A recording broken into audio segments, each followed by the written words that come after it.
You're about to join Jerry Parker, Moritz Seibert, and Niels Kostrup-Larsen on their raw and honest journey into the world of systematic investing and learn about the most dependable and consistent yet often overlooked investment strategy.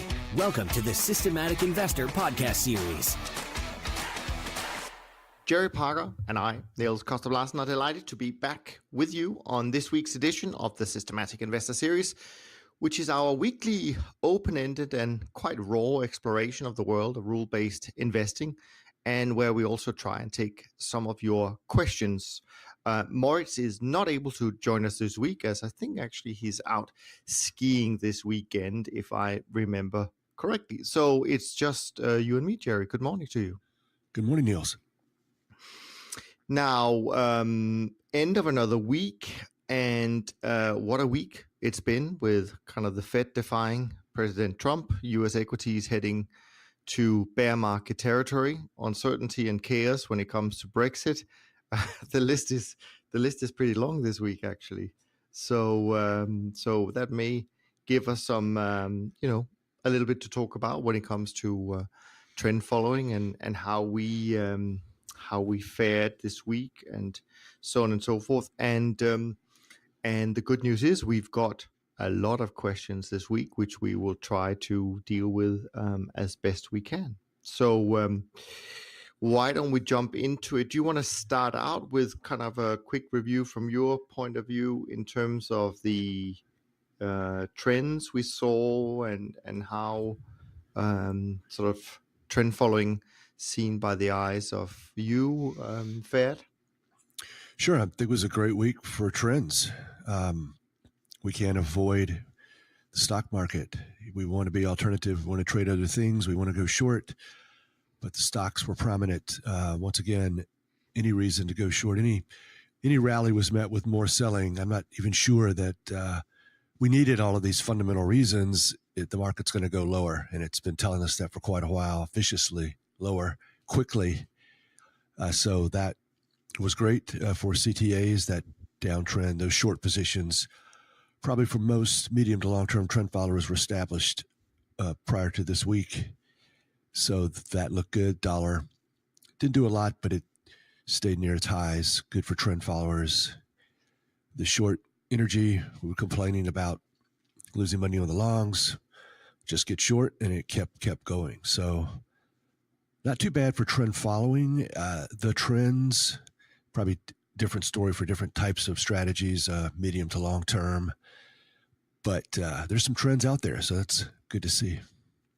Yeah, definitely very encouraging, and I concur. I mean, we certainly saw most of the action in the equity sector for sure, and certainly that helped a lot. And finally, nice to be able to provide some negative correlation, which I think a lot of investors have been looking for from our sector and our, the role we play in the portfolio. But, it takes time to unwind some of these very long-term positions that we were, as an industry, probably having all of us heading into this year. And certainly U.S. equities only really made their final high in late September, I think it was. So you're right. I mean, by now, most medium to long-term trend followers up most likely positioned to the short side, and that's played out nicely. We saw some mixed action in currencies, a bit of winners, a bit of losers, really.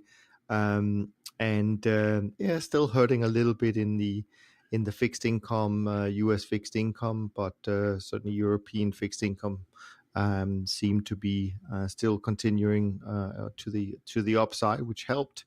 And then energy, generally positive noises from energy or energy positions, I should say, not necessarily energy prices. And a few other of the commodities did well when I look at a breakdown of our P&L. So we had a strong week, and still struggling for the year, but at least it was one of those weeks that are more fun to look back on. But I agree. I mean, it was certainly an action-packed week, and it's interesting also that I think sometimes people forget. I mean, the S&P is down 18% or so, I think, from the high, and that's quite decent correction, especially when you sort of adjust for the volatility we've seen in the S&P in recent times. So comparatively to trend following, again, I think sometimes we need to be reminded that equities can be equally or more, as we like to talk about from time to time, risky, because the upside is generally not as great as many of these trend following strategy in the long term, yet they certainly have the same level or even greater downside moves when it happens. So since Moritz is out, we'll just sort of jump elegantly onto some of the next topics we usually talk about, which of course includes the popular tweets we saw in social media. So why don't we look at that, Jerry, and see what went on? So quiet week for Twitter, but there was a few things that caught people's attention. I think I was trying to provoke some thoughts on sort of the idea that previously this summer or fall, there's been a lot of articles written about how certain trend following ideas don't work very often. They don't work in stocks. The last 5 or 10 times that the death cross has happened in the S&P, the S&P rallied. It's rather than going with that trend, we should be buying there. And so I thought, now that most recent death cross, the 50-day moving average going below the 200-day moving average, that looks pretty darn good right now to have lightened up or liquidated based upon that simple, well-known trend idea. And I just think it's one of those things where everyone kind of knows that in order to trade trend following in that particular way, medium to long term, it's best to trade lots of markets, currencies, commodities, bonds, stocks, long and short, diversify like crazy. It's a 40% whatever winning game where you're going to win just on 40% of the trades. The big winners are going to have to be very big to make money. And so narrowing it down to one market and looking at the 5 past trades in that one market is silly. People know better. They just like to do it anyways. And so this is what happens. You can get false comfort in something like that it hasn't worked. It's not going to work. Then all of a sudden it's a pretty good tool for risk management, which ultimately is what going with trends and looking at prices is all about. Yeah, and I also think, I mean, you mentioned this thing that often is referred to in the press, the death cross, and I've seen other sort of technical analysis type. I don't even know what the word is, but the terms that are being used. And I think this is, I don't know if it's journalists' way to try and visualize what trend following really is, but in my mind, at least, a lot of these things that are being discussed and portrayed as being related to trend following, in my view, isn't really anything to do with what we do. I mean, and if it was, it's a very small part of what we do.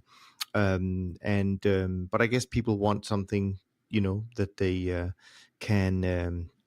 Relate back to a textbook or something they read and said, oh, if this is the death cross, then all trend followers must be short or must be long. But I don't know. I think there's a little bit of a mismatch between what we really do on a day-to-day basis and what people read about in the press. And hopefully, these conversations and other, podcasts on the topic will help sort of demystify that a little bit, and hopefully also help set the record straight to some extent. So what else happened? What did people like in your Twitter world this week? The most popular Twitter post for me was talking about volatility, and basically volatility does not signify trend. It can be two different things. CTAs are sort of called sometimes as traders that are long vol. So that's can be true sometimes. I think it's the best trades historically, I think, are ones that are low vol, quiet, boring, no one likes them, no interest. The market's been rough and tough, and so the volatility might be low. And then we get in there and put on a nice position on the breakout or moving average crossover. And much later, after the position is established and we've maybe made some decent money and a decent trend, the vol kind of picks up and gets going when the rest of the world or lots of other traders start recognizing that this could be something. But right out of the gates, a lot of volatility. It's just mostly probably going to be whipsaw, kind of like natural gas. Most of the time when we see just tremendous volatility after the trade just being an uptrend for a few weeks, it may not work as well as low vol, quiet, and let's get volatility going much later in the trend. I don't know, has that been your experience? Yeah, I mean, I think, and we've talked about it a couple of times before, that actually from many trend type approaches point of view, we do best when volatility is relatively low at the point of entry, because that's when we size our positions initially and so on and so forth. So, so high volatility per se, is kind of a double-edged sword for trend followers. You don't really want it at the initiation of the trend. But it does obviously tend to happen during the trend for sure. And then you either adjust for that or you don't, doesn't really matter. But, and then you often see it pick up again towards the end of a trend. Of course, when there is uncertainty and disagreement between buyers and sellers, what way the market is heading. So, but again, I think sometimes, sort of long volatility versus short volatility strategies. I remember we talked about that kind of early on in this exploration, because I truly feel, and this is one of my big concerns generally when it comes to the investor world, is I think a lot of strategies are deep down short volatility strategies, while there's very few that are sort of long volatility strategies, CTAs or trend following certainly being one of them. And a couple of others. I mean, you can obviously have long vol strategies that are specifically designed to be long vol, but those kind of strategies like trend following are often those that we don't make money consistently, and we it's very lumpy, and that's why people prefer the more short biased volatility strategies. They think they're safe. But I think right now, I mean, we're heading into the last week of the year, and volatility seems to be picking up.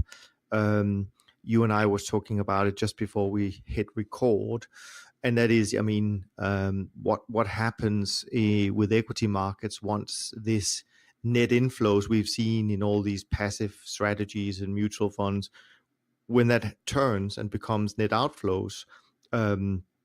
I was listening, I'm pretty sure it was, to a podcast where a couple of guys from Vanguard was being interviewed. It's not a world that I know a lot of, so I was interested in how it really works. And of course, what they say is that a lot of their trading, so when they have to adjust their index every single day, or one of their funds for inflows and changes to the index, a lot of that is just obviously algorithmically programmed so that they go and do these adjustment trades, and a lot of that trading happens towards the end of the trading day. So again, I think what we sometimes see as big moves towards the close, and people say, oh, that's just all the algos. Well, it could well be algos, but it might well be algos stemming from the passive mutual fund side of the industry. So I think we have to be careful always, labeling our side of the systematic trading world with the ones being the cause of increased volatility. I think it could be as easily described as the volatility stemming from flows from the passive side of the markets. And of course, once those flows turn negative, which I'm not even sure they have done yet, but if they do, that puts a natural downward pressure on equity prices, and not trend followers, as you rightly said, Jerry. I mean, we've been positioned short for a while now. It's not really us doing the day-to-day selling, even though it's been the last week. I think the S&P is down 7% last week. I mean, that's a big drop for equities. And I don't really think it has anything to do with trend followers in particular, because those positions were put on a few weeks ago. Would that be sort of your... Exactly. I think, and some of the CTAs, as we've talked about, they will do a counter trend trade, i.e. buy some of the stock indexes as the vol increases. So in this Sure, particular, that's true. so Yeah. there's like doing the opposite of, but Yeah. I think another tweet that was somewhat popular this week was simply, maybe the market technical analysis goes with prices and looks at prices and goes with trends, and maybe the market kind of knows something that you don't know. And so I think that is a cornerstone of what we do. I think it's kind of, we're humans, so I complain about what's going on, who's doing what.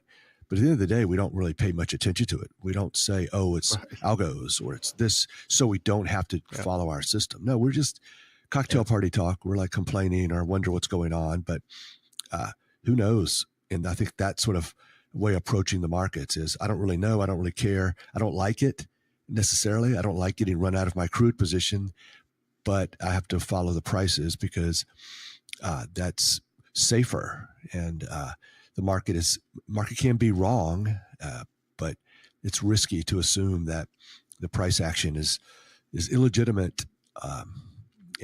So it's just how we approach things. A friend of mine here in Tampa told me yesterday that 6% of the stocks in the S&P are above their 50-day moving average. And so I said, well, what was it like in the last bad periods, 2009 and stuff? And he said, 5%. So I wouldn't use that as, okay, once we get to 5 or we're getting close, I mean, it may go to 1. All we're saying, all the trend followers should be acknowledging or saying or thinking about their position is, this is the right position. For me, I'm following my system. I think this is the right position to have on. What's going to happen, where it's going to go, we don't know. No one knows. So I wouldn't even, certainly I think what we do is far different than looking at numbers like that and saying, oh, okay, great, we're near the low. Historically, 5% is the low, so I feel good now. No, don't feel good. It's just stick with your position. Crazy things can happen. Yeah. And also just to clarify, I mean, when I before said that, a lot of the downside volatility, in my opinion, could easily be caused by the passive guys, which are usually not the ones who are being blamed. I'm actually not saying that in any negative way. I'm not blaming them for doing their job. I mean, that's exactly what investors want. They want them to do what they're doing right now to adjust their portfolios, with the flows, et cetera, et cetera. So they're just doing what they're being paid for, and therefore there is no blame to be attributed to that. It's really just to explain and maybe to defend a little bit our side of the industry, which are often the one that are being blamed for driving these trends, especially when they're to the downside. We never get blamed for bringing markets up, oddly enough. So no, it's just a statement of fact. And as I think last week we talked about this point about maybe people shouldn't just focus on performance and should I buy this strategy because it's performed really well. I mean, in my opinion, I think the way you structure really truly diversified portfolios is to look at the underlying methodology, the underlying process, and then you want to have strategies that have true diversification when it comes to decision making, markets they trade, et cetera, the way they manage their risk, et cetera. And I think that's probably how you build meaningfully sort of robust portfolios instead of just chasing whatever strategy seems to have done better. For the last year or two. Exactly. Before we jump to some of the questions, Jerry, what else did you see in sort of the reactions to some of your tweets or maybe some articles that you found? Well, not a lot more. I think since we have so many questions, let's go there. We got some good ones. Yeah, we got some good ones. So the first one actually is from Michael, and I think this came in just after last week's conversation. So first of all, Michael, it's kind of a funny question. I don't get that typically, but I'm going to go with it anyway. I'm not going to read all of it. You make some very nice points about this podcast, which we appreciate. And then you go on to say, Michael, I was very fascinated. It was very fascinating to hear your voices. Did you notice that as opposed to almost all talking heads out there in the finance industry, you seem to be so calm and relaxed, good listeners rather than good salesmen, not so full of yourself? Is that typical of trend followers, or is that just a coincidence? So I think we have to respond to that, Jerry. What do you think? Is this typical for our industry? I want to respond by sending him a Christmas present. I really like this guy. This is great. The best question ever, actually. So, no, we just have fun, and we've definitely been full of ourselves before, and we may sound like it in the future, but it's a nice compliment, and we're passionate about what we do, and we should be better sellers. But I'm glad the passion and the love of trend following and our relationships come across, because we're having fun. That's right. But I will say, actually, also, Michael, to your point, I think it also has to do with the fact that Jerry has been in this industry for a very long time. I've been in this industry for almost as long as Jerry. So I think it's also just the fact that we have so much belief in our methodology, and even when times get rough, as it has been clearly this year, it doesn't change our view of the value of the strategy. It doesn't change our belief in that we as firms, but also trend following as a strategy as a whole. As Jerry tweeted a few weeks ago, I mean, we're going to get out of this current drawdown exactly the way we got into it. So I think there's definitely some very good points in what Jerry said, and of course it has a lot to do with the chemistry between the three of us. But I also think it's just the fact that we've done this for a long time. So there's a lot of confidence in the strategy. But we do appreciate your comment, and it was a great question. Now, Michael goes on to say, in the last edition, Jerry Parker explained a little bit about doing trend following on single stocks. I totally get his points, particularly if these stocks have low correlation amongst themselves. However, I read other sources that state that one should not trend follow on individual stocks, particularly not the short side. And then he quotes an article, and I think this might be something that could have come from Michael Covell's blog, but because he had a discussion with, could have been Andreas Klenov, about whether it works or not works. And it's quite of a long quote, so I'm not going to go into that, because I think the question has already been asked. Whether you, with your experience, Jerry, can talk a little bit about why you think trend following on single stocks works, and also to the downside, why it works well on that. Well, I think it works, like you said, if you can, even if you do get a broad list of stocks that are very uncorrelated and diversified, it's still you're still subject to weeks like this where all the stocks are going to be down, or the vast majority. Now, what's great about the trend following, though, is that you may have some shorts on some of these stocks, even though they're down. Some of those, that's good, because we're short or flat. So, and like every sector, currencies, commodities, interest rates, they're not going to be great standalone. So trend following stocks alone is not as great as putting it into a portfolio of currencies, commodities, bonds, long and short, and where the stocks are just 25% or whatever, an equal allocation, or maybe a little more, a little less, whatever your analysis dictates. Then I think it's great. In the shorts, and all of the markets are not as good as the long sometimes, and that's been the case, especially recently, where the stocks have been in a long, bull market for quite a while, since 2009. So all the shorts would have been better to be avoided. But that's the case in probably bonds as well. We just did some analysis on the short trades over the past 10 or 15 years, and both of those are negative. But I'm happy that there were big uptrends. So it just goes to the nature of trend following, how things cannot work for so long in a market or in a sector, and then all of a sudden, boom, it works. The death cross we talked about earlier. So this is the neat, when you trade a strategy like ours, where the big profits, you've got to have large profits, outlier trades to contribute. You're going to make profits on 40% of your markets, 40% of your trades. Now you're getting an indication of what we really mean by long term, 10 or 15 years before the shorts and stocks will work. That's the way trend following life is. Yeah, no, I absolutely. Before I get to Michael's last questions, I want to just add to something like what Jerry said here, Michael.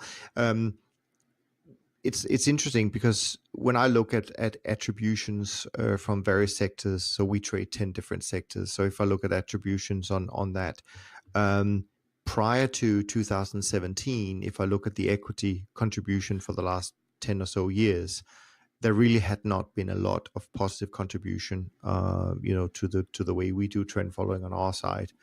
But then since 2017, it has been, to a large extent, certainly in 2017, it was all equities, and actually outweighing some of the other sectors, meaning we had losses in other sectors, yet we still made more than our annual return just coming from equities alone. So, or equity indices alone. So I think that Jerry's point about the patience that you have to have is really important. But the other thing I wanted to say, and that is, I think that the trend following world, and of course there are books you can buy, and there is software, and there's systems and all of that you can buy if you think they're worth anything, do that. The problem I find is that because equities is such a dominant asset class among many investors, that's where they feel most comfortable. They take the trend following concepts and they only apply it to equities because that's what that's what they're happy with. But in my opinion, one of the reasons why trend following works is that you don't just apply it to one asset class. In fact, I would say I would tell anyone not to trade trend following unless you can diversify across many different asset classes, because there's a very high likelihood that you run into one of those periods where equities just don't work very well with trend following. So trend following should be done if you can diversify across many markets, and if you can't, I think you're better off buying into a trend following strategy that is run by someone who gives full diversification, such as both Jerry does and we do on our side, because otherwise you may really run into some trouble. And I think that's my biggest bone of contention, really, with people promoting certain aspects of trend following, is that they don't make it clear enough that if you're an individual investor, you might be able to afford the book or the course, and you might have a trading account. But if the trading account isn't big enough for having full diversification, you may end up losing a lot of money. And I'm concerned about that part of it. I'm not sure it's so clear to people. Okay, we're staying with the single stock a little bit more. Final question from Michael. And Michael gets 3 questions today because he was so kind with his first observation. So he gets all 3 answered. But it's mainly you again, Jerry, because it's about single stocks, which we don't trade. So it's about single stock correlation. Michael asks, how do you actually measure that? Like, how much look back period for correlation? And of course, I'm sure Michael doesn't want you to be completely specific, but just general terms, of course. At what value of correlation does one really get good diversification effects? If I had 20 stocks and they're all below 0.5 correlated to the S&P, is that a good diversification? Do you measure correlation only in regard to the S&P? Or do you have a full matrix of all stocks correlated to each other, et cetera, et cetera? So very much about single stocks, very much about how do we think about, or how do you think about correlations when you try and define your universe, and what are you looking for in terms of correlations, if you want to? Yeah, it's very good. So like all CTAs, we're going to start with liquidity. and make sure that we are in the most liquid markets. And so that's the first thing I'm interested in. And then I simply look at the correlations amongst, in the different sectors and different industry groups, and maybe just pull one stock from each industry. So I don't want to take away too much and be too bold with this calculation. I mean, I want to get rid of the obvious, Coke and Pepsi. Okay, let's just trade one of those. Some of the pharmaceuticals are 80, 90% correlated. Let's just trade one of those. And let's take one of the energies, one of the large energy companies. And so let's just build it with some math and some spreadsheets and some common sense. But then let's even say that we really are impressed with what we've come up with. We really like it. We're getting a lot of positive feedback from lots of people. Don't buy it too much, because we've already said we have a great portfolio of single stocks, but in weeks like we've seen recently, we're going to be asking ourselves, where is that correlation? Where is that lack of correlation? It seems to me that when I needed it the most, I didn't really get it. And I wasn't really short some of these stocks, long and short. I was mostly long. I would say that's what February looked like. So you still want to come away pretty humble, getting rid of the obvious duplications, but not trading all stocks or 50% stocks, or, in your portfolio. You still want to say, well, I did the best I could with that particular sector. I would never trade an index, commodity index, without the commodities, or a FX, the dollar index, and no other commodities. So I'm happy with my philosophical choice of trading individual names. My diversification is much better trading the individual names than trading all of the indices. But still, I'm going to take a measured approach. What's going to happen in the future, I don't really know, but I feel good that I've gotten away from all of the obvious correlations, similar to, high correlations in gold, silver, and platinum. You may want to do something there. High correlations in soybeans and soybean meal. Maybe you want to do something there, but in no way, no matter how excited you are about your analysis, do you walk away putting too much emphasis on it. Now I've figured out a way to trade all stocks, or mostly stocks. No, you haven't. Do the best you can and understand that what's in the future you may not have seen in the past data. Absolutely. Just out of curiosity, do you diversify across single stocks internationally as well, or do you just trade the US single stocks? And if so, do you then just trade the indices when it comes to, say, the German market, or the UK or Australia or whatever?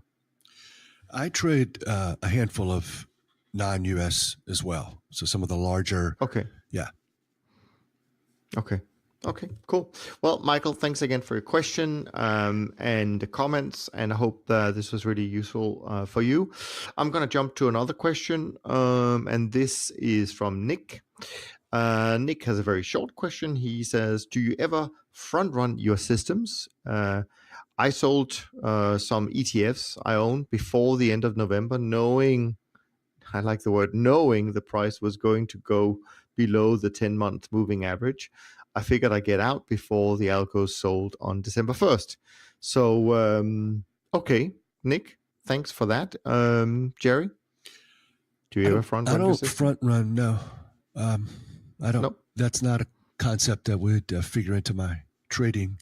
I can understand what he's saying near the close. Yeah. Was going to close below. I guess he thinks that's important, or he thinks other people think that's important. It's going to obviously, quote unquote, make some trades. I think that's a good strategy, but I don't know how to implement that.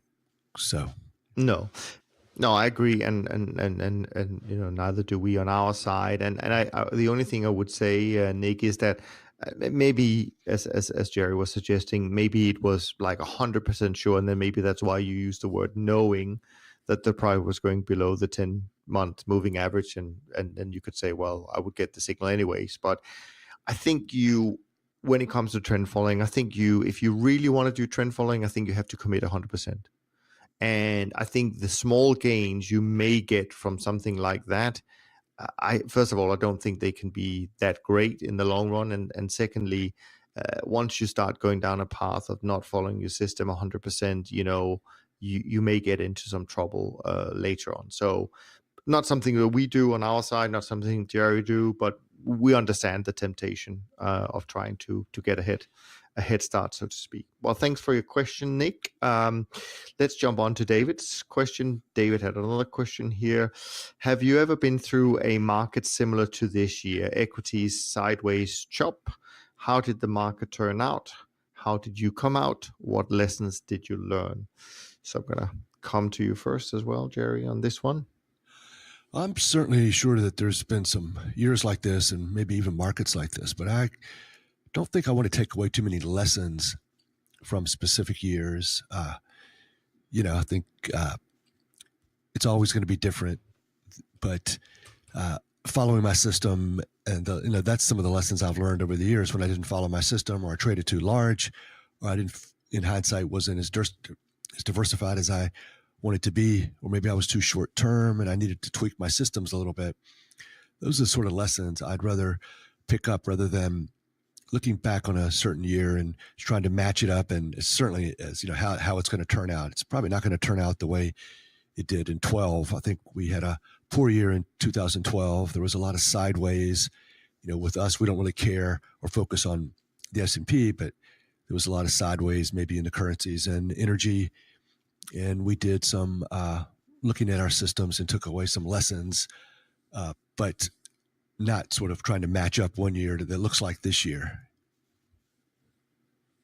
Yeah, I mean, I would say on our side, we certainly, we certainly try to learn from certain situations, and we did look at what happened back in February to see if there's anything that we could learn from that market scenario. Our conclusion was that it was a very short-term event, and if we were trying to find ways of doing better in a scenario like that, it would most likely cost us money in the long run. So we're not interested in trying for going for a short-term fix if it hurts our clients in the long term. In terms of what did you take away or what lessons did you learn, I think one takeaway that I'm sure both Jerry and we do is we can always take away confidence, meaning that, and I think I've mentioned this a couple of times in recent weeks.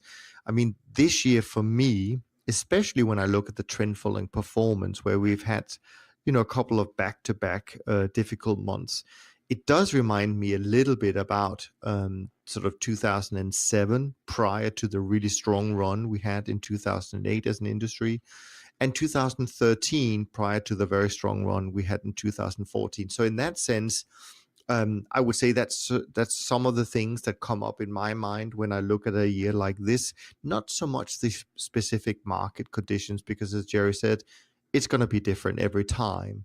But maybe just looking at the performance profile of a certain year, it can remind you of a similar situation you've gone through, previously, and it's going to give you some confidence in saying, well, we've been through this before, and we know as long as we stick with what we do, there will be better opportunities, better periods, and as long as things don't look like something we've never seen before, I don't think there's too many. There shouldn't be too much reason to change things or panic in any way. But we appreciate your question, David. Thanks so much for that. The next one is from, and I'm not entirely sure I'm going to pronounce this right, but it's kind of Theek, I think is the name. Theek was the Twitter handle. And he just says, can you give us a proven trend following strategy? For example, Donchian. That's a pretty short question, Jerry. I think there's a few. Theek, if I can, let me jump in first here. I think there's a few. You mentioned one of them. So Donchian for me is kind of classical price channel breakout type methodology, and that obviously Jerry is very familiar with in his world. There are a few other ones. I mean, some people use volatility breakout. That's one of the models we do, which is actually the original methodology that Bill Dunn started using back in the 70s. So that still seemed to be perfectly valid. Time series momentum. For me, that is something that came more from the European side of of the trend following world with the AHL guys in the mid 80s, and then it's been adopted by many people. And we certainly like that as well, and use techniques from that world, and that seems to be working well. You have your classical moving average type strategies, which in some ways can be very easy to visualize and understand, and so on and so forth. Might be a little bit harder to well, I guess you would use several moving average crossover systems in order to sort of perhaps better manage your entries and exits in particular, because of course breakout methodology lends itself well to use stops. Moving average strategies not so much, and therefore you would probably use a combinations of different moving average strategies so that your position size overall or signals strength overall will vary from being fully long to less half long or flat, etc., and then the same on the downside. So different combinations of that, and those are just some of the trend following methodologies that I can think of right now. Jerry, what do you want to add to the question from Seek? That's a very sufficient answer. I liked it. Some of those, I have to admit, I don't know exactly what they are, but I like the breakouts, of course. That's a great way to trade, and it's the way I learned. Combination of breakouts and moving averages, possibly. They have their different strengths and weaknesses in regard to how they measure trend. So I think those are great. I would just, as I've said before, put up some charts before you do your back test. Put up some charts and look at some trends of the past 20 or 30 years and see which method keeps you in the trends, but doesn't keep you in too long after they turn around. And then if you like breakouts, then figure out, okay, what's the parameter? What's the look back period? And so go through this process and see if you can guess what when you do your back test, what the computer's going to say. Does it like breakouts better? What parameter does it like better? And then trade multiple parameters. So there's lots of information out there on the internet about the choices that people use. They all have their pros and cons, and probably lots of them make the same amount of money. Yeah, I think that's true. And I think another thing I would just add to that, Theek, and that is when you do what Jerry suggested, you look at you try maybe, a few different things across a certain time frame, and you look at what output it comes in terms of performance. Think about which one fits your personality best, because they're not the same. They might get to the same end result, but they might get there in very different ways. And I think that it's important to use a strategy that you personally feel comfortable with, because otherwise if not, you're going to end up making the same mistake as many other investors trying to use trend following, and that is you're going to give up on the wrong point, or you're going to override your system, etc., and that's not a good strategy anyway. So, but thanks for the question, Theek. We appreciate it. And Timothy has a question here. I could be wrong, but it seems like the largest CTAs have been hindered in the last decade by being too diversified. Would there be a benefit of being a little more focused in the markets that are trending? That's an interesting question. So we appreciate that, Timothy. What do you think, Jerry? Well, just kind of throw a little humor in. I think that yes, focusing on the better trending markets would definitely help. Now, it's a joke because we don't really know which ones are the better trending until they're already trending.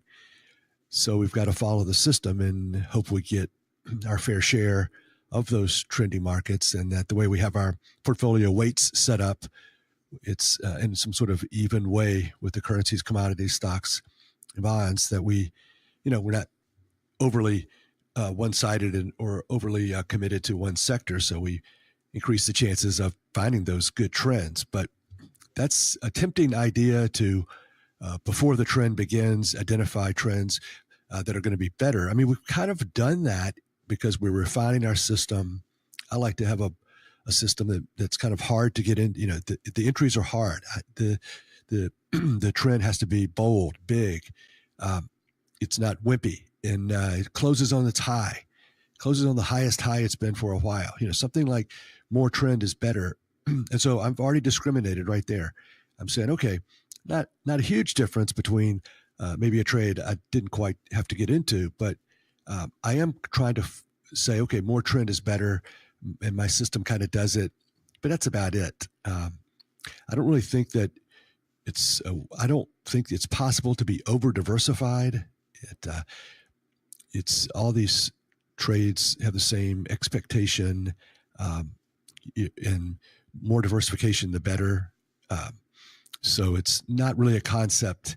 You can mess up the diversification by not paying attention to correlations, like we've said before, trading too many stocks versus everything else, or not any stocks versus at all. That's not going to help you. But over diversification, I don't think is a valid concept. So I would answer it a little bit differently, Timothy. I agree with many of the things that Jerry says. I think what you're getting at, I could be wrong, but I think what you're getting at is that maybe some of the very large managers, the performance hasn't been that strong, and therefore one could make the conclusion that because they are, they're too diversified, because they obviously, many of the very big managers, they have to trade a lot of markets in order to get the capacity they need in their portfolio, for trading all of that money. I remember a conversation I had with a Harold de Boer from TransTrend a few months ago. And in my view, they used to be incredibly diversified, trading more than 300 markets, if my memory is serving me right here. And he did make the comment that they had found somewhat recently that maybe that wasn't such a great idea. Maybe they did, quote unquote, over diversify a little bit. So I think in some instances, I think it's right. I would turn it around a little bit. And you could say, well, how many markets do I really need to trade in order to be fully diversified, right? And I think you get to a number around 50 or 60 markets. I'm not taking into account single stocks. If you add those, there'll be more. But if you just take traditional, classical trend following portfolio, let's just call it 50, 60 markets, and you will have a pretty diversified portfolio. So the question for me is if I add another 20 markets, do I really get a lot of diversification benefits? And in that case, I think you can argue that there's probably not a lot of markets once you get to 60 that you can add that gives you a tremendous amount of diversification most of the time. But I also want to remind you of something that Jerry said last week, I think it was, or maybe 2 weeks ago. And that is that, and correct me here, Jerry, there was 1 year where you made 30% in December alone, and it all came from, I think, Nat Gas. So Heating oil. Heating oil. Okay. So this is where one single market, by just adding that, and most of the time it doesn't look like you're getting a lot of diversification, but once in a blue moon, it goes and it gives you that, wonderful trend that just made that month or that year. And therefore it's difficult to argue that you can be too over diversified when you see examples of that. So for me, it's kind of I don't know that I think you need to trade 200 markets if you're managing, up to a certain amount of money. If you get above that, you probably need to add more markets. But I also want to recognize Jerry's point, and that is sometimes one market can make a huge difference. And in that case, it would be better to have that market included rather than not. I hope that, Well, go ahead, I was Jerry, just going to say, I think that you're 100% right. I think there are only 50. I think there's really only 50 unique drivers. And that's what I was getting at. When you take into consideration platinum, silver, gold, let's just call that one. If you take into consideration crude, heating oil, unleaded, that's kind of one. Doesn't mean we're not going to trade those markets, but we're going to recognize that you're going to get a lot of the same movement from, those two different groups there, and the grains and Swiss franc, euro, and Sweden, kind of the same market. Yeah. So I think you're right. I mean, when you total it up, honestly, is it a real market? I think there's like 50 unique. That's maybe a little high. So I think that's something I'm trying to get. I'm trying to get across how I look at this stuff as relates to correlation. And I think you're 100% right. And, just mathematically, every time you add a new market, even if it's Sure. uniquely diversified, if there was such a thing as 1,000 independent markets, as you add more and more, it becomes less and less important. You're not going to get your risk down to zero. No, exactly. And also we should recognize that, once in a while, there is definitely new markets that will add true diversification that's becoming liquid enough for us to trade. Obviously there's a lot of debate about things like Bitcoin at the moment, and Bitcoin could very well be a candidate if it was liquid enough, because it's such a different market compared to anything else we trade.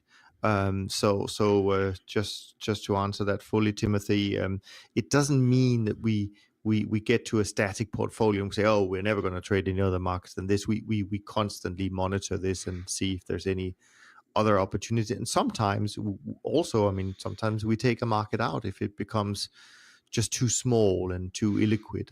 You have to be willing to make those sacrifices as well, even if you quote unquote lose a little bit of diversification, because risk management is a multiple pronged approach. It's not just about how the market moves, but it's actually, can you actually trade it at all times when you need it? So things like that. But great question, Timothy. We appreciate it. Yeah, go ahead. And I would just say, it's for the larger traders, which I wish I was one. They have the opposite problem, which is the larger they get, it's definitely possible that they would be able to trade fewer commodities, or commodities could be less of the portfolio weighting. So that's when people ask me over the years, what's your maximum capacity? What do you think you can trade with this approach? Being long-term and concentrated on liquid markets is would make me think that I could trade billions, but then it always came down to, I want the commodities to be 25% at least of what I do, of my portfolio weightings. And because of the different rules and regulations about the amount of commodity positions we can take on as speculators, that's, I think, a problem, a good problem for guys who have, girls who have big funds. But I think that's kind of the opposite. The bigger you get, the harder it is to diversify. Yeah, great point. Then we have a question from Anish. Anish has a question saying, how do you identify relative strength and accordingly allocate/divide capital between equities, bonds, currencies? Do you want to go first? Yeah, I think I've been really incredibly consistent on this. I allocate capital, and I call it the portfolio weightings, strictly based on correlations and without regard to historical performance. I trade bean oil and cocoa. I don't think they've ever been profitable, and I think wheat is not very profitable. I can't take that to an extreme. If it got out of control, I couldn't trade. I'm not willing to trade lots of markets that don't make money, but it's just the way some of the markets are not going to make money historically. I don't think it means anything for the future. All these trades have the same expectation. I'm a broken record. I'm going to say the same thing about this every single time. And but looking back on historical performance, crude has been awesome. The yen has been awesome. Don't do that. They may not be awesome in the future. Just set up your portfolio weightings based upon the correlations. I trade a lot of commodities, a fair amount of single name stocks, less currencies, and even less interest rates. And that's totally due to the interest rates are really correlated. Yeah, they certainly are. We do it, I'm sure we don't do it that differently. But we do take sort of a top-down view and say, okay, which markets do we want to trade? Are they liquid enough? Do they add, diversification to the portfolio? Meaning, do they have, a relatively low correlation? And some of them obviously will have a higher correlation. But when it comes to how we allocate the risk on a day-to-day basis, we actually don't look at sectors when it comes to that. We look at each individual market as a separate market. And so they could all, in theory, have the same level of risk. So if our portfolio was fully long in all 54 markets that we trade, then in terms of a risk budget, they would be the same, because we don't believe that there's any reason why in the very long run, soybean should be less profitable than, the euro. It may be that the euro has been more profitable in the last 10 years, but doesn't mean, as Jerry said, it's going to be more profitable in the next 10 years. So we look at that in a very, very, sort of relatively simple way, and want to treat everything equal in that respect. And what then determines what the sector allocation is really just down to how many markets in each sector do we end up having once we've made those analyses and those choices. And of course, we don't want to end up with 50% equities or bonds or anything like that. And we have obviously a desire to, like Jerry, have a meaningful exposure to commodities, because they are the lowest correlated group of markets compared to financials. So we end up with about 40% of the markets we trade in the commodity space, which is pretty healthy, I think, and the rest across currencies, equities, and fixed income markets. So that's how we do it. Yeah, a few times over the years, I've had clients or people ask me, like, for instance, you traded more currencies than anyone else. The currencies had been bad for years. Everyone else said, "Oh, the markets have changed. Currency's not that good anymore." But you had this meaningful position in currencies. And I'm like, yeah, I mean, we're beating our head against the walls. You can, trend following by definition, the way it all works is the longer you are in this type of trading, the more you overanalyze, the more you want to get from the data. I just don't think there's a lot there.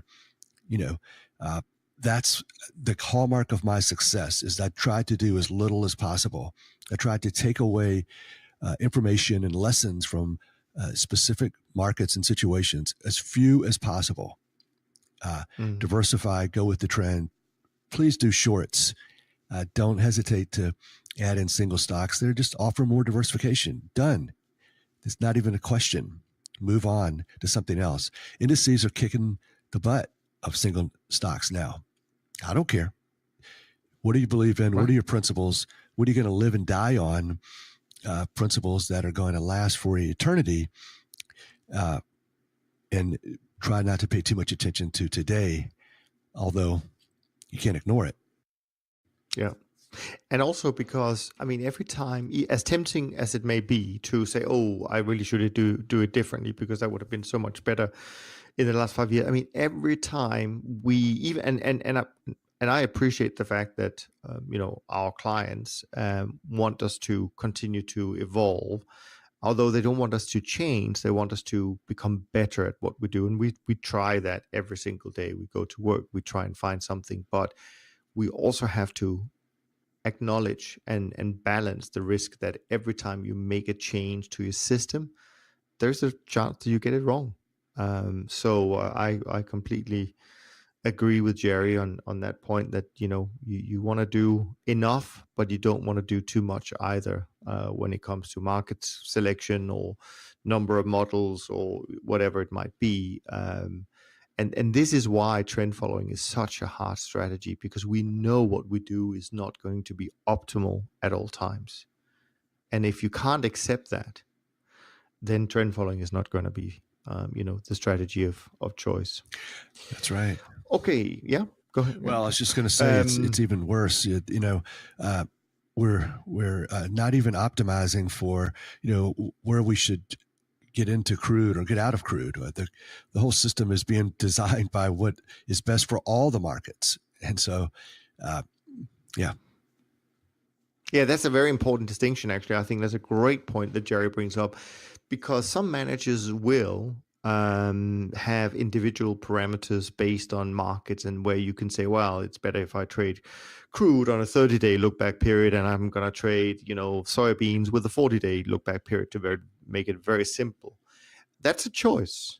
It's not a choice that Jerry's making. It's not a choice that we're making, because we've found over time and through many lessons that it's probably better to just treat all markets equally in that sense, and have universal parameters, even though we know it's not the optimal on a market by market basis, but we also believe that it's the most robust and certainly the less optimized way of approaching that. And that gives you confidence that you're not going to run into some serious trouble down the road. So that's a really important point that Jerry brought up there.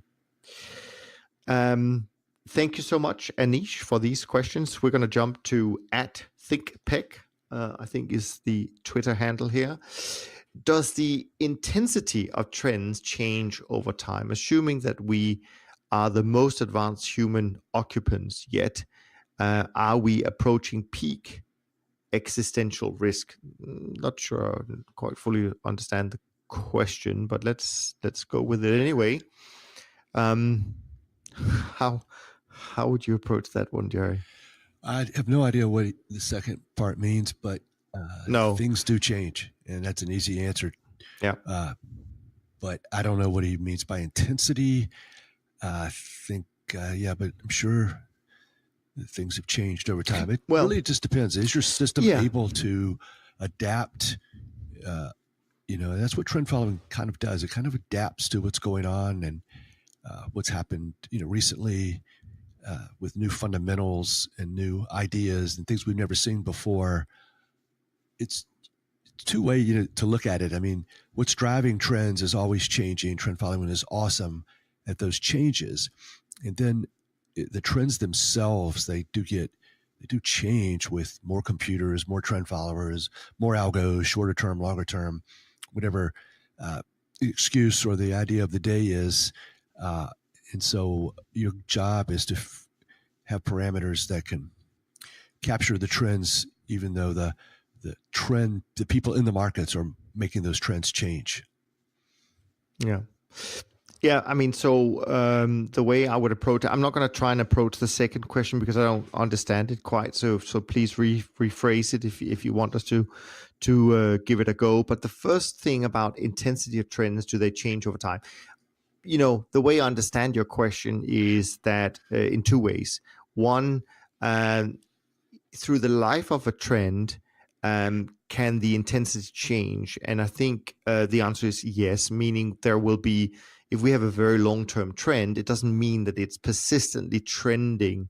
And this is what Jerry often talks about, you need a system that allows you to stay in a trade for as long as possible, meaning you can have, if we take a simple example, you can have a breakout to the upside and the trend is very strong in the beginning. A lot of people pile into that trade. They see the breakout and the momentum coming in, and then it might go quiet for a while. And the question is, do you stay with that or do you take that as a sign of, oh, maybe this trend is coming to an end, I should get out? And then suddenly it breaks out again and continues. I mean, that's not uncommon in the world of trading, how markets behave, that they don't trend with equal intensity or strength at all times. I wish they did, but they don't. So in that terms, you could say intensity of the actual trend can change. The other thing, of course, is that you, as we talked about just a minute ago, you can have periods where a specific market or even a sector is not really showing trending, behavior for a long period of time. Doesn't mean we want to exclude it. Doesn't mean we don't want to trade it. It just means that we also have to have systems that allows them to stay in the portfolio without costing us too much money until such time that they start trending again. I mean, a recent example would have been, short-term fixed income markets around the world, because as soon as the central banks went to zero interest rates and kept it there were very little, or maybe I should say no trends in that sector for a while. But it didn't mean we stopped trading it. It just meant that we had to find a way to stick, keep that market or markets in the portfolio without it costing us too much money. And then, as we've seen now with the US, where the short-term interest rates are again moving back up, that's been a very nice trend that has been captured, being able to be captured by trend following systems. So I hope that puts a little bit of color to your question. Anything you want to add before we jump on? No, that's good. Okay, cool. All right, next question. The next two questions are from the mysterious man, who has a very political motivated Twitter handle, so I'm not going to go that way. But have the markets changed during your time as a trader? And if so, how? So that's question number one. And let me read question number two, that we can maybe wrap them up together. If a market has been trending, is it more likely to continue trending than to reverse? So that's both from Mysterious Man. Thank you so much for the question. Let's see if we can give you some answers to this. Definitely, in my opinion, they've changed over the years to where I found the need to be much longer term. Then in 1983, my look back period was 20 days. Now it's 200 days or 150 days or 100 days. So it's much longer term now. Markets are choppier, more trend followers, more computers, more algos, more whatever. I think these new parameters, they worked great when I wasn't using them. And I don't really believe that it's proper to overweight recent data or, I don't think it's great that these parameters work great over all the data. And I would probably have been better off trading longer term when I wasn't trading longer term. So I think that's the most profound. We've had new markets come in to the futures world. We picked up single stocks, of course. So, I think that's the most profound change. Yeah, no, I mean, I think that's true, and I think we talked about this last week. So we've done a study on our side that just looks at, for example, if you go back 25 years and you took each of those 25 years in isolation, and you looked at what was the most optimal look back period for that year, what you find is, and obviously using a specific trend following model to make it consistent.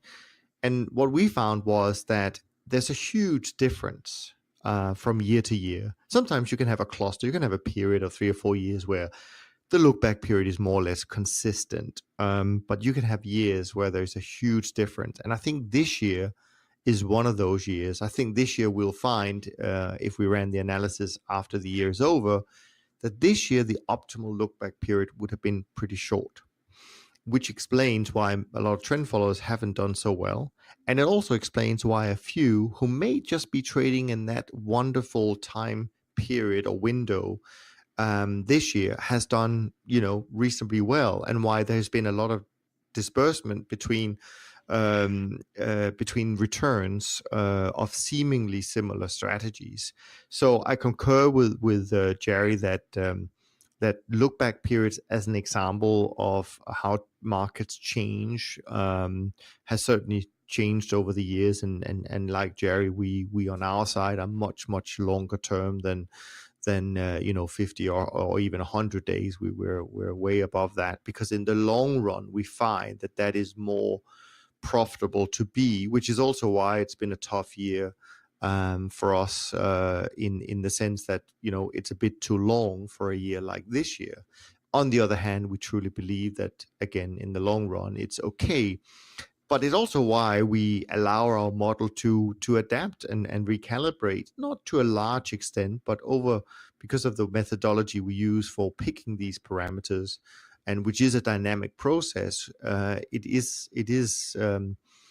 will adapt over time, not down to 20, 50 days. That's not kind of what we expect.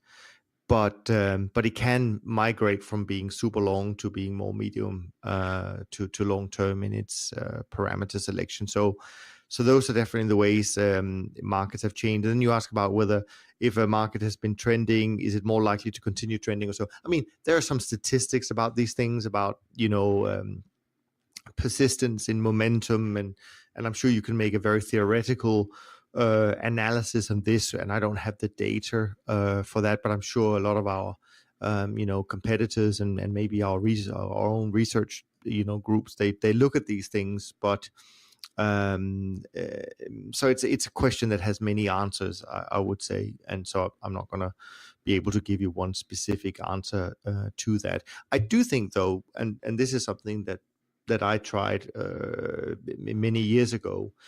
I mean, you could argue that the longer the trend has run, the higher the probability is that it's going to come to an end. I mean, that would be a logical assumption. So in that sense, you could argue that there is that you could develop some kind of stop loss methodology that is relating to the length of trade. And what I mean by that, because this is something I've seen and even tried a number of years ago, and where you basically make your stop a little bit tighter, depending on how long the trend has lasted. Whether that's right or wrong, I don't know. Is it the most profitable way of doing it? I have no idea. But you could argue logically that the longer the trend has been, that at some point it's going to come to an end. I think that's a fair statement. Yes, I like. I would not do the other part. I think that what you said at the very end, I agree. But it's kind of a fun part about trend following. But I would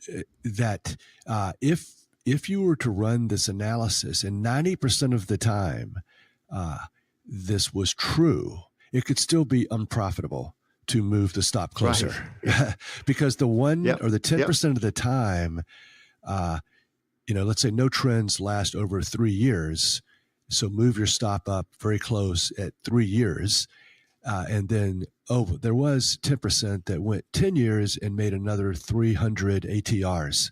Oh, darn. Exactly. So yes, the question is not the question. The question is it profitable? Is it robust? Of course. I think changing parameters based upon profit and loss is not something that I think is robust. Nothing that I will ever say in any of these podcasts is more important than that, I think. And probably more people disagree with that than anything else say as well. But adapting or changing parameters based upon infrequent events like large profits, it's not something I would do. But it's definitely true that the further it goes on, it's probably getting closer and closer to ending. It just doesn't have any comment on, is it a profitable thing to do? It probably is not. Sure. And I think just to comment on that further, and that is to say, whatever you hear Jerry and I, and when Moritz is here, whatever we say, it's just our opinion. It doesn't mean you should test it. It doesn't mean you should agree. It just means that this is what we found in the last 30, 40 years, and what we've come to believe in. But it certainly doesn't mean that you should take it for granted, and you shouldn't go and find, and this is why I said earlier on, find something that you feel comfortable with, because there's more likelihood that you're going to stick to it.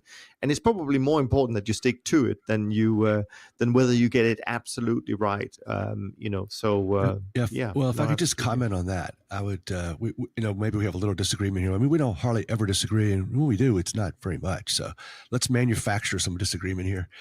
But I think, I think I'm somewhat sympathetic to the way you phrase that. It doesn't mean you should agree or disagree, or come up with your own ideas. I agree with that, but a big but here. I think that it's better for traders in general to be skeptical of ideas that feel good, and I really or common sense. This is just common sense. I've been in this trade a long time. Obviously, it's getting closer.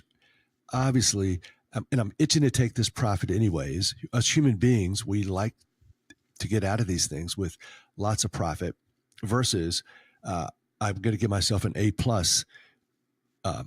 because I followed my system, but I made the least amount of money of all my friends on this trade. Yeah, said by no one. But that's the mentality. Like, let's just be a little skeptical if it's something that is feeding into my human desire to take a profit or to analyze it a little deeper. And that's why I would just say that, and that's the way I always approached it. And so if I heard something from someone that dug into my good feelings I had about some of my ideas, it would just prick my conscience. And I would be always skeptical of not choosing a methodology or a process that was kind of not that much fun. Oh, crap. You mean I still have to just follow the system and I can't move my stop up? Yeah. So things like that would just buffet me and limit me from embracing ideas that if it was too good to be true in some respects, if that makes sense. Yeah, no, I think that's an important point, and we certainly have complete agreement on that, Jerry, because I think that what we're trying to express to our listeners is that we have some core beliefs that we would never violate. You don't have to necessarily agree with those core beliefs, but in our view, these are core beliefs because we truly believe that that is the right thing to do, not necessarily what makes us feel better, but it's the right thing to do. So that's a good point that you brought up. We're not trying to take the easy solution or find the easy way to do something. And often, and I know you've said that many times, Jerry, I mean, often what makes trend following work is that it's a strategy that is not so easy to do and hold on to, and it doesn't feel good in most of the time. And that's because when we've traded and done back testing and research, that's what the computer tells us. If you want to make money, you have to not pay attention to ease, comfort, and pleasure, and common sense, and things you wish. I wish the markets were a certain way, but they're not, and they're worse. If you just try to be as perverse as possible and seek out as much pain as possible, I think you'd be closer to getting it right than some of the kind of common sense ideas to make this thing better. It's not about making it better, because better to us means less volatility, more profits. It's a hard road. And I think just having that mindset that, oh man, too good to be true if I can move my stop up based upon anything, actually. Yeah. No, absolutely. So thanks for those questions. Now we have a question from Nitesh. Nitesh has a short question. He says, is short-term trend following 4 weeks or less impossible now, or does it need to be done differently from medium-term and long-term trend following? Any views, Jerry? I think there's guys out there who are really good at short-term trading, and my hat's off to them, and congratulations. The rest of us, I haven't been able to figure that out. Whatever you do, it needs to be done profitably and under risk control. I don't know if 4 weeks is the way to do it, or 4 minutes. I'm not really sure how they do it. Sure. 8-day holding periods, 6-day holding periods. I'm not sure. I hear these things in the media, and they're really smart people. Chesapeake and Dunn, plus a really short profitable term trader. That's a good portfolio. Yeah. So now we have to convince Moritz to become short term, and then we've got the perfect trio. That's right. I would say my view is that I don't think anything is impossible. What I will say, though, I think short-term trading is impossible if you want to do it in size. So I think you can find methodologies that are pretty robust, and it might work for $50, $100, $200 million under management. And if that's what you're looking to do, I think it is definitely doable. But if you want to trade $1 billion or $2 billion in a short-term system, I think that's where you're going to find it really difficult to do profitably, consistently over time. So that's the challenge. But that would be my initial comment in addition to what Jerry already said. So thanks, Nitesh, for those questions. Then we have a question from Dave. Dave, of course, has had questions for us previously, so we appreciate you coming back, Dave, with more. Let me just see, because there's a comment here. Yeah, it was just a comment. Okay. Would you please ask Jerry to describe how he determines which single stocks make it to his universe as trading candidates? I think we've already touched on this a little bit today. Maybe you can just summarize that again, Jerry. And then he says, I would like to have you guys discuss an approach or two that could be used to whittle down the universe of single stocks into a list of possible trend following. Yeah, so maybe just sort of reiterate a little bit about how you would go about sort of selecting your universe, if there's any particular strict method you use, or is it more common sense in terms of liquidity? You already talked about you don't want to have single stocks that are, almost the same, like Pepsi and Coke, and things like that. Maybe you can just run that through for Dave, and that will no doubt help him. Sure. So I think there's a lot of good tools out there. The Fidelity website has a stock screener that's pretty darn awesome. So I plug in, give me a list of stocks that have 4 million shares, average volume, that $35 minimum price, and you're going to get about 85 stocks. So start going through, list them in terms of the industry or the industry that they're in, the sector that they're in. There's like 3 different ways of looking at it, I think, and then start running some correlation analysis. And even in the correlation analysis, I wasn't really willing to pay attention just to the numbers. I only wanted one railroad or one pharmaceutical, and I just chose one that was, from the group of 3 or 4 that was maybe fits in better with the other stocks I was trading. So even if I had 2 markets in the same industry, if Coke and Pepsi weren't highly correlated, I still would only choose one. So I'm going to default to safety. There's just so many to choose from. Why wait until, the correlation they actually are now 90% correlated. So it's a combination of just one of my recurring themes is look at the numbers, but try not to take too much, try not to put too much emphasis on them, default towards safety. Am I there? Yeah, Okay, you're good. back now. Yeah, don't try to take too much. Was where we left you. Don't try to take too much away from the numbers. Try not to. I think you were trying to say. Try not to fall in love with the numbers, and then go forward with all this boldness based upon historical number crunching. That's going to get you in trouble. Yeah. No, absolutely. Great point. And thanks for the question, Dave. Always appreciate it. Last question for today. As we're already setting a record for our weekly show at 1 hour and 21 minutes. So thank you so much for all these questions. Last question for today. I would like, this is from Ted. So Ted asks, I would like to understand the parameters around which you trade natty. I think he's meaning natural gas. With daily swings of 5 to 8%, how do you manage risk and still stay long or short as the case may be? So Ted, just from our point of view, we don't treat natural gas any different from any of the other markets. If it has, if and we talked about this before, and this is where Jerry and we have different approaches. But if there is a huge expansion, say in volatility of natural gas, we would just simply reduce our position size a bit during that trade, and vice versa. If suddenly volatility goes down only to a certain level, where there's always going to be a flaw in that case. So we don't necessarily change the parameters just because it has a higher volatility. But we do scale our positions accordingly if volatility suddenly increases a lot. But yeah, that's how we would approach it, Ted. Jerry, how would you respond to Ted on this one? Well, honestly, a lot of our systems are determined by back testing and looking at profitable and unprofitable markets and charts. And there's not a lot of charts that look like this. So we're just going to have to force this price movement into our system. So I think the underlying question is, how do I feel like what he's trying to get at, or what's in my head right now is, how do I get money out of this trade? And I think that's a problem. That's just going to be a problem. Sure. How do I follow my system? How do I handle this like I'm going to handle all the other trades?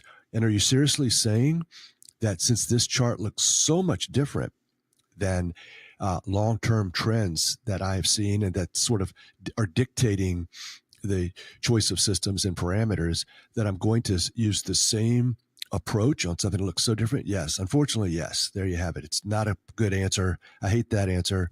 It's just if natural gas calms down, settles down, the vol goes a lot lower, it goes sideways for a while, then resumes a really nice, orderly upward trend, my system will do perfectly fine. But it probably won't. And my bottom line, of course, is to follow the system and not figure out a way to not give back all of that great open profit. More than likely, I'm going to give it all back. Yeah, and also, I don't know, Ted, if you are referring to this as a single market you trade. I mean, some people really focus on a few markets, and I think the comment we made earlier about the importance of being diversified and not relying too much on a single market is important in that sense. And if you do, I mean, if you do trade a diversified portfolio, then again, don't be too focused on the fact that the volatility is different in natural gas. I mean, it'll be different in many of the markets, right? Both to the upside and the downside. And I think the one of the key things that maybe from a psychological point of view, which I hope comes across when we speak, Moritz and Jerry and I, and that is we're really trying to be very dispassionate. We're passionately dispassionate, if I can put it that way, because we don't want to fall in love with any one market, any one trend, any one parameter setting. We really don't want to attach ourselves to any particular thing we do. Rather, it's the whole process that we attach our passion to, because we believe that is really the way, or the best way to profit in these markets over the long run. Yeah. Anything you want to add? No, that's otherwise I'm gonna. Great group of questions. Okay, yeah, we appreciate it. Keep them coming. We may not always get to all of them, but we felt we owed some Q&A since we didn't have much last week, so so hopefully you appreciate that. Just a quick rundown, as usual, of the CTA indices. This is as of Thursday evening, so the 20th of December, and again Friday. I think was a good day for many trend following strategies. So the numbers may be a little bit low. But anyway, the BTOP 50 index has now finally gotten into positive territory for the month, up 0.46 and down 4.81% for the year, which of course, is less than the S&P is down for the year, I think now. SocGen CTA index up 1.18%, down 6.09. SocGen Trend Index up 0.06%, down 8.42 for the year. SocGen Short-Term Index up 0.88% for the month and down 0.64 for the year. And Bridge Alternatives, the flat fee manager index, up 1.4% for the month and down 8.6% for the year. So that was a whole conversation without Moritz. So we now have to remind people to do the hashtag happy trading, I guess. Yes. We need to maybe just record that and plug it in with this. Yeah, absolutely. Exactly. Yeah, exactly. We're coming up for some holidays. So first of all, we have to remember to say thanks to you, the listener, for all of your support leading into the holidays. We will be back next week, of course. It's not over. It's not the last you've heard of us in 2018, but we just want to wish you, a happy holiday season ahead of it, for sure.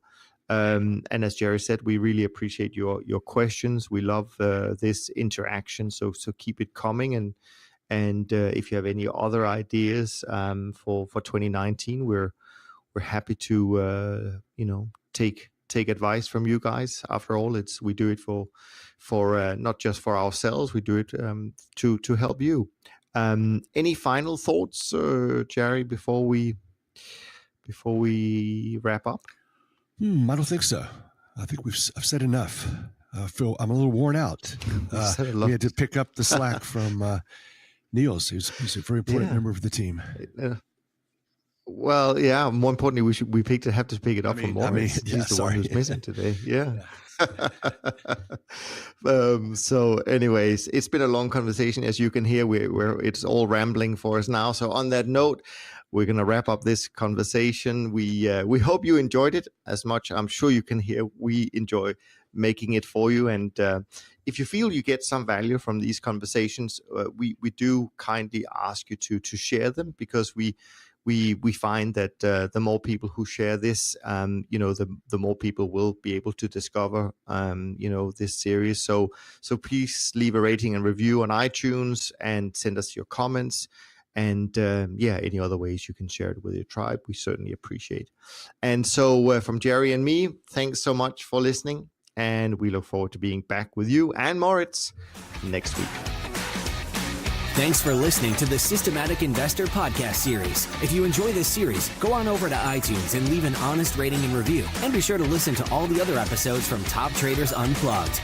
If you have questions about systematic investing, send us an email with the word question in the subject line to info@toptradersunplugged.com, and we'll try to get it on the show. And remember, all the discussion that we have about investment performance is about the past, and past performance does not guarantee or even infer anything about future performance. Also understand that there's a significant risk of financial loss with all investment strategies, and you need to request and understand the specific risks from the investment manager about their products before you make investment decisions. Thanks for spending some of your valuable time with us, and we'll see you on the next episode of The Systematic Investor.